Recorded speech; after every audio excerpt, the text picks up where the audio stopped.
नमस्कार दोस्तों, मैं हूं पवन और आप सुन रहे हैं हॉरर कहानी, वो भी मेरी जुबानी। फॉरेस्ट ऑफिसर की कोई भी हॉरर स्टोरी नहीं थी, इसीलिए मैंने इस चीज की तलाश शुरू की और मेरी यह तलाश मेरे ही गांव में जाकर खत्म हुई। मैं पिछले कुछ दिनों से कोशिश कर ही रहा था कि किसी फॉरेस्ट डिपार्टमेंट के व्यक्ति से संपर्क किया जाए और उससे पूछा जाए कि क्या उसके जीवन में कभी कोई ऐसी डरावनी घटना हुई है जिसको मैं आप लोगों तक कहानी के रूप में पहुंचा सकूं। तभी अचानक मुझे याद आया कि मेरे ही गांव में एक चाचा है जो कि फॉरेस्ट डिपार्टमेंट में नौकरी कर चुके हैं। लेकिन फिर मैंने सोचा कि वह तो आज से लगभग 20 साल पहले ही रिटायर हो चुके हैं, पर फिर भी मैंने उनके पास जाकर उनसे उनके जीवन में हुई किसी डरावनी घटना के बारे में जानकारी लेने का फैसला किया। और जब मैंने उनसे इस बारे में पूछा तो उन्होंने मुझे कहा कि वैसे तो बहुत सी छोटी मोटी घटनाएं मेरे साथ हुई थी जब मैं फॉरेस्ट डिपार्टमेंट में नौकरी करता था, लेकिन एक बार की घटना मुझे आज भी याद है। और वह घटना इतनी भयानक थी कि उस घटना के होने के बाद मैं कई दिनों तक बीमार पड़ गया था, जिसकी वजह से मुझे बहुत दिनों तक छुट्टी लेकर घर पर ही रहना पड़ा था। और जब उन चाचा से उनकी उस घटना के बारे मैंने जाना तो उस घटना को जानकर मुझे एहसास हुआ कि फॉरेस्ट डिपार्टमेंट में नौकरी करना हमेशा अपनी मौत को हथेली पर लेकर चलने के बराबर है, और खास तौर पर तो उस वक्त जब आपकी नाइट शिफ्ट में ड्यूटी लगी हो। लेकिन दोस्तों, इस कहानी को आप तक पहुंचाने में मुझे बहुत ज्यादा मेहनत करनी पड़ी है, क्योंकि वह जो चाचा है वह आज से 20 साल पहले ही रिटायर हो चुके हैं और आज उनकी उम्र लगभग 80 साल से भी ज्यादा है। इसी वजह से इस उम्र में वह मुझे उस घटना के बारे में ठीक प्रकार से बता भी नहीं पा रहे थे, और इसी वजह से उनसे उस घटना के बारे में ठीक प्रकार से जानने में और उनके साथ हुई उस घटना को शब्दों की माला में पिरो-कर आपके सामने प्रस्तुत करने में मुझे काफी ज्यादा कड़ी मशक्कत करनी पड़ी है। लेकिन कहानी को शुरू करने से पहले, जैसा कि मैं आप लोगों से हमेशा कहता हूं कि वैसे तो आप लोगों ने बहुत सी हॉरर कहानियां सुनी होंगी, लेकिन मुझे पूरी उम्मीद है कि आज की हमारी यह कहानी सुनकर आपको सच में डर का एहसास होने वाला है। बस मेरी आपसे इतनी गुजारिश है कि आप अगर इस कहानी को पूरा सुनेंगे तो आपको सच में बहुत ज्यादा मजा आने वाला है। साथ ही अगर आप पहली बार हमारे इस चैनल पर आए हैं तो चैनल को अभी सब्सक्राइब कर लीजिए। ऐसा करने से हमारी और आपकी नजदीकियां बढ़ जाएंगी और आगे आने वाली वीडियो आप तक आसानी से पहुंच जाएंगी। तो ज्यादा समय ना लेते हुए जल्दी से अपनी कहानी को शुरू करते हैं। तो दोस्तों, आज की यह जो कहानी है यह मेरे ही गांव के रहने वाले एक चाचा की है जिनका नाम गंगाराम है। तो चलिए अब यह कहानी उन्हीं के पॉइंट ऑफ व्यू से सुनते हैं। दोस्तों, मेरा नाम गंगाराम है और आज जो कहानी मैं आपको सुनाने वाला हूं यह उस वक्त की है जब मैं फॉरेस्ट डिपार्टमेंट में एक फॉरेस्टर के पद पर नौकरी किया करता था। दरअसल यह बात 1980 के दशक की है। उस वक्त तक मुझे फॉरेस्ट विभाग में नौकरी करते हुए लगभग 20 साल का समय हो चुका था।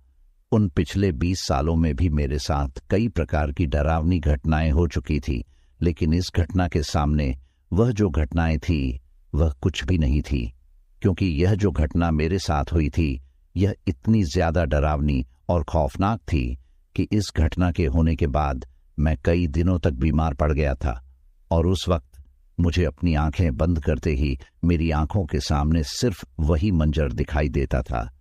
इसलिए उस वक्त तो मेरा ऐसा हाल हो गया था कि कई दिनों तक तो मैं सो भी नहीं पाता था। लेकिन जैसे जैसे समय गुजरा तो मैं थोड़ा थोड़ा उस हादसे को भूलने लगा, और फिर कुछ ही दिनों बाद मैंने दोबारा से अपनी ड्यूटी ज्वाइन कर ली थी। दरअसल उन दिनों बरसात का मौसम चल रहा था और उस वक्त मेरी ड्यूटी राजस्थान के सरिस्का अभयारण्य में भानगढ़ के पास में लगी हुई थी। और जैसा कि आप जानते होंगे कि भानगढ़ को आज से ही नहीं बल्कि बहुत पहले के टाइम से ही दुनिया की सबसे ज्यादा भूतिया जगहों में गिना जाता है। और इसी वजह से उस टाइम पर उस फॉरेस्ट एरिया में कोई भी फॉरेस्टर नौकरी नहीं करना चाहता था।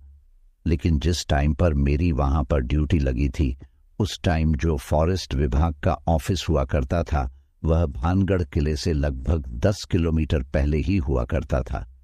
इसी वजह से मैंने भी सोचा कि इसमें कोई ज्यादा डरने वाली बात नहीं है, और फिर मैं कोई अकेला तो वहां ड्यूटी करने वाला हूं नहीं, मेरे साथ डिपार्टमेंट के और भी तो लोग वहां पर रहेंगे, इसलिए मुझे वहां ड्यूटी करने में कोई ज्यादा दिक्कत नहीं आने वाली। यही सोचकर मैंने वहां पर ड्यूटी ज्वाइन कर ली थी। शुरुआत के दिनों में तो सब कुछ नॉर्मल चल रहा था। उस वक्त डिपार्टमेंट की तरफ से मेरे पास 16 फॉरेस्ट गार्ड थे जो कि उस पूरे फॉरेस्ट एरिया की निगरानी रखते, और उन सभी की 3-3 के जोड़े में अलग अलग दिशाओं में ड्यूटी लगी हुई थी, और एक फॉरेस्ट गार्ड को मैं हमेशा मेरे साथ रखता था। जिन दिनों में यह घटना मेरे साथ हुई थी उससे थोड़े ही दिनों पहले मानसून सत्र शुरू हो चुका था, और अब आए दिन बारिश होने लगी थी। आज के टाइम पर तो बारिश के दिनों में भी उतनी बारिश नहीं होती है, लेकिन उस वक्त मानसून सत्र में शायद ही ऐसा कोई दिन जाता था जिस दिन बारिश नहीं होती थी, और कभी कभी तो 7-8 दिन तक लगातार बारिश होती ही रहती थी। कई दिनों तक सूरज की किरणें भी दिखाई नहीं पड़ती थी, लेकिन यह बारिश का समय दिन से ज्यादा रात को डरावना लगता था, क्योंकि अगर बारिश के टाइम पर आप जंगल में हो तो आपको चारों तरफ सिर्फ बारिश की बूंदों के गिरने की आवाज ही सुनाई देती है, जो कि उस सुनसान रात के अंधेरे में कहीं ना कहीं आपके मन में थोड़ा बहुत डर तो पैदा करती ही है। और डर भय का एहसास हो भी क्यों ना, जब आप एक ऐसे जंगली इलाके में नौकरी कर रहे हो जिसको दुनिया की सबसे ज्यादा भूतिया जगहों में गिना जाता है। एक बार मैं ऐसे ही बैठा बैठा सोच रहा था कि मुझे यहां नौकरी करते हुए कितने दिन हो गए, लेकिन आज तक मुझे कुछ भी ऐसा महसूस नहीं हुआ जिसकी वजह से मुझे ऐसा लगे कि यह भानगढ़ भूतिया है। और तभी मैंने यह बात मेरे साथ जो फॉरेस्ट गार्ड रहता था उससे कही, लेकिन मेरे साथ जो फॉरेस्ट गार्ड रहता था वह सच में बहुत ज्यादा फट्टू था। वह इन भूत प्रेत और आत्माओं को बहुत ज्यादा मानता था। इसी वजह से मेरे द्वारा उसको यह बात कहने पर वह मुझसे कहता है कि सर थोड़ा धीरे बोलो, अगर उन आत्माओं ने यह बात सुन ली तो सच में आपके साथ कुछ ऐसा होगा जिसकी वजह से उनकी मौजूदगी और उनके होने का एहसास आपको हो। तभी मैंने उसे हंसते हुए कहा कि ऐसा कुछ नहीं होता है। अब पहले दिन ही मैंने उससे यह बात कही थी, लेकिन मुझे बिल्कुल भी अंदाजा नहीं था कि वह जो गार्ड कह रहा था वह बात सच हो जाएगी। दरअसल दूसरे दिन बहुत तेज बारिश हो रही थी, और रात होते होते तो बारिश और भी ज्यादा भयंकर रूप से बरसने लगी थी। लेकिन हमें हर रात उस भयंकर बारिश में भी रात के समय 3 बार पूरे जंगल की पेट्रोलिंग करनी पड़ती थी, क्योंकि उस वक्त हमें सूचना मिली हुई थी कि कुछ लोग रात के समय जंगल से अवैध रूप से लकड़ियां चुराते हैं और जंगली जानवरों का शिकार भी करते हैं। इसी वजह से ना चाहते हुए भी मजबूर में हमें उस भयंकर बारिश में भी रात के समय जंगल में घूमना पड़ता था, और उस वक्त टॉर्च वगैरह की कोई सुविधा नहीं थी। उस वक्त डिपार्टमेंट की तरफ से हमें सिर्फ एक लालटेन दी जाती थी जिसे हर फॉरेस्ट गार्ड अपने साथ रखता था, और मैं भी अपनी लालटेन को दिन के समय अच्छी तरीके से साफ करके रखता था, क्योंकि रात के अंधेरे में एकमात्र वह लालटेन ही हमारा सहारा हुआ करती थी। अब उस रात मैं और मेरे साथ मेरा वह फॉरेस्ट गार्ड लगभग 10 बजे हम दोनों हमारे उस खंडहर से ऑफिस से निकलते हैं। हमने रात के 12 बजे से पहले पहले जंगल का एक चक्कर लगाकर वापस आने का तय किया था। अब हम दोनों अपने अपने हाथों में अपनी लालटेन लेकर निकलते हैं। आगे आगे मैं चल रहा था और मेरे पीछे मेरे साथ मेरा वह गार्ड चल रहा था। अब हम लोग बारिश में भीगते हुए जंगल से गुजर रहे थे। उस रात बरसात के साथ साथ आसमान में बहुत तेज बिजलियां भी कड़क रही थी, जो कि आसपास के माहौल को काफी ज्यादा डरावना बना रही थी। जब भी उन बिजलियां के गड़गड़ा की आवाज आती तो मेरे पीछे चल रहा वह गार्ड भागकर मेरे से चिपक जाता। अब उसे 1-2 बार तो मैंने बर्दाश्त किया, लेकिन फिर मैंने उसे डांटते हुए कहा कि मैं तुम्हारा सीनियर हूं, तुम ऐसे बच्चों की तरह मुझसे क्या चिपक रहे हो, और अगर इतना ही डर लगता था तो फिर फॉरेस्ट डिपार्टमेंट में नौकरी करने की क्या जरूरत थी। मेरे इतना कहने के बाद वह गार्ड थोड़ा समझता है और अब वह मेरे पीछे पीछे आराम से चल रहा था। उस वक्त हम लोग भानगढ़ किले के गेट से लगभग 1 किलोमीटर पहले बनी हुई हमारी फॉरेस्ट चेक पोस्ट की तरफ जा रहे थे, जहां पर मेरे 3 फॉरेस्ट गार्ड ड्यूटी पर तैनात थे। जब हम लोग वहां पर पहुंचे तो हमें वहां 3 की जगह सिर्फ 1 गार्ड ही नजर आया, और जब मैंने उस गार्ड से पूछा कि बाकी के 2 गार्ड कहां पर हैं, तो उसने मुझसे कहा कि कुछ लोग बिना परमिशन के चोरी छुपे किले की तरफ गए हैं, और जब हमारी नजर उन पर पड़ी तो हमने उनको रोकने की कोशिश की, लेकिन हमारी आवाज सुनने के बाद भी वह लोग किले के अंदर चले गए, और वह दोनों गार्ड उनको ढूंढकर वापस लाने के लिए ही उनके पीछे पीछे किले के अंदर गए हैं और मुझे यहाँ चेक पोस्ट संभालने के लिए छोड़कर गए हैं। तभी मैंने मेरे साथ जो गार्ड था उसको कहा कि चलो हम लोग उनको ढूंढ कर आते हैं, शायद उन्हें कोई मदद की जरूरत होगी। तो मेरा गार्ड मुझे मना करने लगता है कि सर मैं अंदर नहीं जाऊंगा। तो मैंने उससे कहा कि क्यों नहीं जाओगे, अंदर यह मेरा ऑर्डर है और तुम्हें मेरे साथ चलना पड़ेगा, क्योंकि उस तूफानी अंधेरी रात में थोड़ा बहुत डर तो मुझे भी लग रहा था और मेरी भी अकेले की किले के अंदर जाने की हिम्मत नहीं हो रही थी। इसीलिए मैंने उस गार्ड को साथ में लिया और हम लोग भानगढ़ के किले की तरफ आगे बढ़ने लगे। अभी हम लोग उस घने अंधेरे में तेज बारिश के बीच सिर्फ एक लालटेन के सहारे किले की तरफ आगे बढ़ ही रहे थे। तभी अचानक मेरी नजर रास्ते के किनारे पर ही मौजूद एक बरगद के पेड़ की तरफ गई, जहां पर मुझे कुछ लोगों की फुसफुसाना की आवाज सुनाई देती है। तभी मैं और मेरा गार्ड उस तरफ जाते हैं, लेकिन जब हम लोग वहां पहुंचते हैं तो हमें वहां पर कुछ भी दिखाई नहीं देता है। उसके बाद हम फिर से किले की तरफ आगे बढ़ने लगते हैं, लेकिन जैसे ही हम किले की तरफ आगे बढ़ने लगते हैं तो हमें फिर से पीछे से इस बरगद के पेड़ की तरफ से वैसी ही आवाज सुनाई देती है। लेकिन इस बार मैंने उसी जगह पर रुककर उस आवाज को गौर से सुना और कुछ देर वहीं पर खड़े रहकर इंतजार किया। जब तक मैं उस जगह पर खड़ा था तब तक वह आवाज लगातार मुझे सुनाई दे रही थी, लेकिन उस आवाज को सुनकर मैं समझ नहीं पा रहा था कि वह क्या बोल रहे हैं। लेकिन जैसे ही मैं फिर से उस बरगद के पेड़ की तरफ जाता हूं तो मुझे वहां पर कुछ भी दिखाई नहीं देता है। अब मैंने ध्यान से इधर उधर देखा और जब मुझे कुछ भी दिखाई नहीं दिया तो फिर मैं वहां से जाने लगा। लेकिन जैसे ही मैं वहां से जाने वाला था तो एकाएक मेरी नजर उस बरगद के पेड़ के ऊपर की तरफ गई, और जैसे ही मेरी नजर ऊपर की तरफ गई तो मेरी तो आंखें फटी की फटी ही रह गई। मुझे उस बारिश के गिरते हुए ठंडे पानी के बीच भी पसीना आने लगा, क्योंकि जब मैंने मेरी नजरें उस बरगद के पेड़ पर ऊपर की तरफ घुमाई तो मैंने देखा कि कोई उस बरगद की टहनी से पैरों के बल उल्टा लटका हुआ है। पर उस अंधेरे में उस ऊं से देखकर मुझे यह समझ नहीं आ रहा था कि वह कोई आदमी है या औरत, लेकिन लटकते हुए उसका चेहरा बहुत ही ज्यादा डरावना लग रहा था। उसकी आंखों के बीच का वह काला कांच गायब था और उसकी आंखें उस अंधेरे में बिल्कुल सफेद किसी अंडे की तरह चमक रही थीं। अभी मैं यह सब देख ही रहा था कि तभी मुझे मेरे कंधे पर किसी के हाथ रखने का एहसास होता है और मैं अचानक से उछलकर पीछे की तरफ देखता हूं तो मुझे मेरा गार्ड दिखाई देता है जो मेरे साथ आया था। तभी अचानक उसने मुझसे पूछा कि सर क्या हुआ, कहीं आपको कोई आत्मा तो दिखाई नहीं दे गई? तो मैंने उससे पूछा कि तुझे कैसे पता? तो उसने कहा कि अक्सर रात को यहां पर लोगों को आत्माओं के अलावा कुछ नहीं दिखता है। तभी मैंने उससे कहा कि तूने भी ऊपर की तरफ जो है उसे देखा? तो उसने मुझसे कहा कि नहीं, मैंने तो कुछ नहीं देखा। तो मैंने उससे कहा कि एक बार इस बरगद के पेड़ के ऊपर की तरफ देख। तो उसने मेरे सामने ही अपनी नजरें उस बरगद के पेड़ पर ऊपर की तरफ घुमाई, लेकिन नजरें ऊपर घुमाने के बाद भी वह बिल्कुल नॉर्मल था और उसने मुझसे फिर से कहा कि मुझे तो कुछ भी दिखाई नहीं दे रहा। फिर उसके इतना कहने के बाद मैंने एक बार फिर से अपनी नजरों को डरते डरते उस तरफ वापस घुमाया, लेकिन इस बार मुझे वहां पर कुछ भी दिखाई नहीं दिया।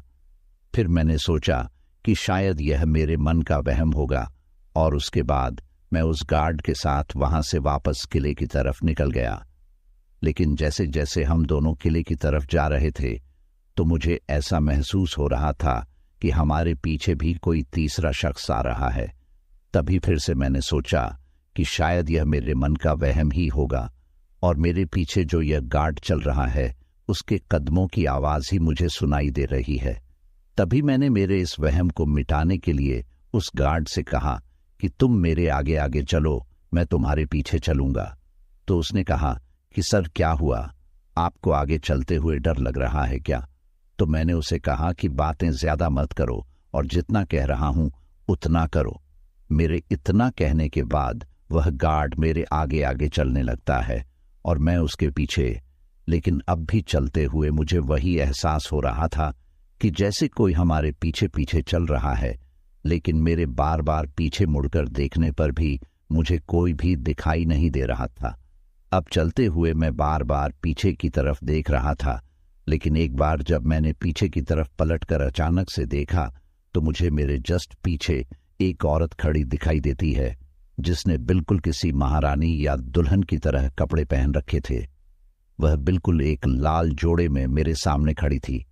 उसके और मेरे बीच सिर्फ एक कदम का फासला था और उसे देखने के बाद मेरे हलक से आवाज भी नहीं निकल रही थी, क्योंकि उसका जो चेहरा था वह पीछे की तरफ घूमा हुआ था, यानी कि जिस तरफ उसका आगे का धड़ था उस तरफ उसका चेहरा नहीं था, वह बिल्कुल पीछे की तरफ घूमा हुआ था।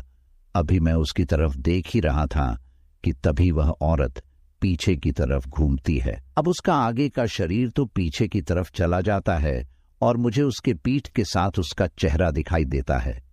उसका चेहरा दिखने में इतना ज्यादा डरावना था कि मैं शब्दों में बयां नहीं कर सकता, और मेरी तरफ देखकर वह एक अजीब तरीके से मुस्कुराती है।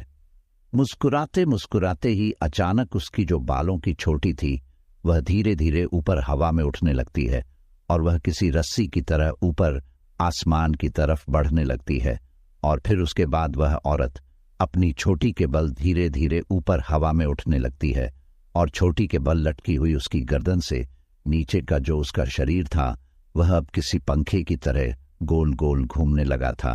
और यह सब देखकर तो मुझे यकीन हो गया था कि मैंने आत्माओं को कल ही चुनौती दी थी कि आत्मा वगैरह कुछ नहीं होती है, और मेरा वह गार्ड मुझे कह भी रहा था कि सर आप ऐसा कुछ मत बोलिए, अगर उन आत्माओं ने सुन लिया तो बहुत बड़ी दिक्कत हो जाएगी। इसके बाद मैंने मन ही मन सोच लिया था कि आज मुझे यह जो कोई भी है ये नहीं छोड़ेगी और मेरा मरना आज तय है। अभी मैं यह सब सोच ही रहा था कि तभी अचानक पता नहीं उसकी तरफ देखते देखते ही मुझे क्या हुआ और मेरी आंखों के सामने एक अंधेरा सा होने लगा। थोड़ी ही देर बाद मुझे कुछ भी दिखाई देना बंद हो गया था और उसके बाद शायद मैं बेहोश होकर वहीं पर गिर गया था, क्योंकि उसके बाद मेरे साथ आगे क्या हुआ था मुझे कुछ भी याद नहीं। लेकिन जब मेरी आंखें खुली तो मेरे साथ वह जो गार्ड आया था वह और जो 2 गार्ड पहले किले की तरफ गए हुए थे वह तीनों मेरे को किसी पेड़ से नीचे की तरफ उतार रहे थे, और जब उन्होंने मुझे उतार कर जमीन पर लिटाया तो बारिश की गिरती हुई बूंदें जब मेरे चेहरे पर पड़ी तो मुझे थोड़ा अच्छे से होश आया, और उसके बाद मैंने उन गार्ड से पूछा कि मुझे क्या हुआ था और तुम मुझे इस पेड़ पर से क्यों उतार रहे थे, आखिर में इस पेड़ के ऊपर कैसे पहुंचा।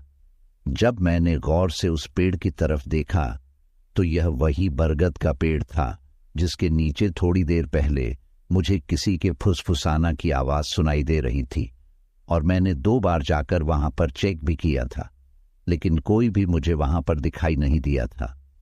तभी मेरे जो तीनों गार्ड थे उन्होंने मुझे बताया कि जब हम लोग किले की तरफ से वापस आ रहे थे तो आप हमें इस बरगद के पेड़ पर उलटे सर के बल लटकते हुए दिखे, और जो आपकी लालटेन थी वह बिल्कुल आपके नीचे रखी हुई थी।